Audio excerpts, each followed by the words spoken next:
After the video I made about cartoon characters that were supposedly made for kids but ended up being disturbing, I noticed something pretty curious in the world of television. There's one particular character who, in storybooks, seems friendly, but every time someone tries to bring him to the screen, he loses all of his charm and ends up becoming something truly unsettling. That character is Humpty Dumpty, and in this video, I'm going to show you why.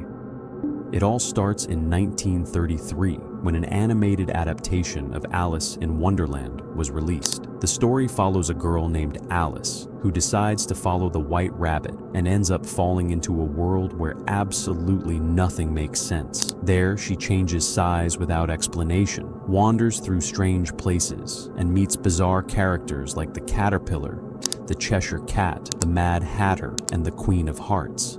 She ends up questioning everything she thought she knew until she wakes up and realizes it was all a dream. But among all of those characters, one stands out the most: Humpty Dumpty. When Alice meets Humpty Dumpty, their conversation seems completely normal at first, although it quickly starts to feel strange. Alice looks at him for a few seconds and tells him that he looks exactly like an egg, but Humpty doesn't take it well. He immediately gets offended and responds in a proud tone, as if he had just been insulted. Then he asks for her name. When Alice introduces herself, he starts making fun of it, saying that names should describe what a person is like. To Humpty, a name without meaning makes no sense. The conversation becomes even stranger when they begin arguing about words. Humpty insists that words mean exactly whatever he wants them to mean, while Alice tries to explain that nobody can simply change the meaning of things whenever they feel like it. And so, as the conversation goes on,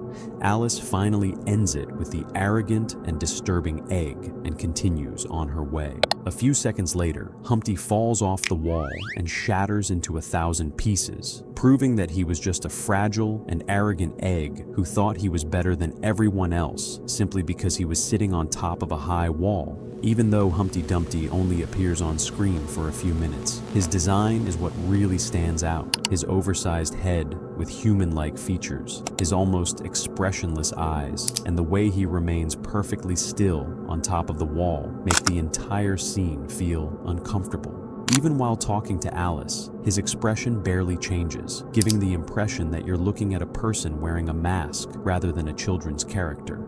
What also adds to the feeling are the dark, enclosed settings, the oddly proportioned characters, and an unsettling atmosphere from beginning to end, making the whole scene feel more like a nightmare than a movie for children. And the strange thing is that this wouldn't be the only case. Over the years, practically every adaptation of Humpty Dumpty ended up making him look far more disturbing than anyone would expect from a children's character. And, just to close the case, the company that attracts kids the most with its delicious product came up with what was probably the dumbest idea ever involving this character.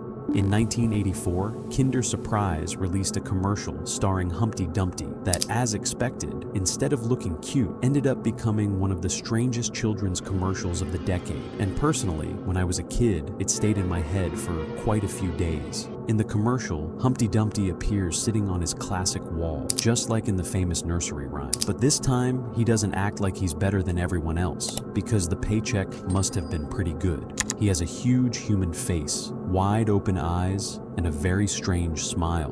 While sitting there, he starts talking and singing nonsense words that only he understands, like chock-a-doobie, while praising the chocolate and showing off the toys inside, all while rocking back and forth in a way that practically tempts fate. Suddenly, he loses his balance and falls off the wall, revealing the advertising message on the screen.